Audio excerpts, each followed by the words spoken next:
গল্পটা হলো 1970s একটা বাচ্চা ছিল যার নাম ছিল ডেভিড ভেটার। সেই বাচ্চাটার কি রোগ হয় না সিভিয়ার কম্বাইন্ড ইমিউনোডেফিসিয়েন্সি স্কিড, এবং এই বাচ্চাটাকে বলা হতো বাবল বয়, কারণ জন্মানোর পর থেকে একটা বাবলের মধ্যে রাখা হতো, কারণ এর ইমিউন সিস্টেম ছিল ভীষণ উইক।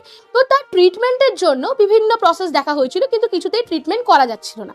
ফাইনালি একটা ট্রিটমেন্টের একটা ওয়ে আউট ভাবা হলো যে তাকে বোন ম্যারো ট্রান্সপ্লান্ট করা যেতে পারে। তো জেনারেলি যারা সিবলিং হয় তাদের থেকে বোন ম্যারো ট্রান্সপ্লান্ট করা যায়। তো তার এক বোন ছিল, যতদূর মনে হয় তার নাম ক্যাথরিন। সেই বোনের কাছ থেকে বোন ম্যারো নিয়ে তার ট্রিটমেন্ট করা গেল।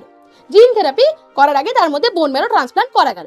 যখন বোন ম্যারো ট্রান্সপ্লান্ট করা গেল, দেখা গেল কিছুদিন পরে ডেভিড মারা গেল। মোটামুটি 80s এর সময়তে, মোটামুটি 12 বছরও বেঁচে ছিল, মারা গেল। কেন মারা গেল? কারণ এই যে বোন ম্যারোটা ট্রান্সপ্লান্ট করা হয়েছিল, এই বোন ম্যারোর মধ্যেই ছিল এপস্টেইন বার ভাইরাস।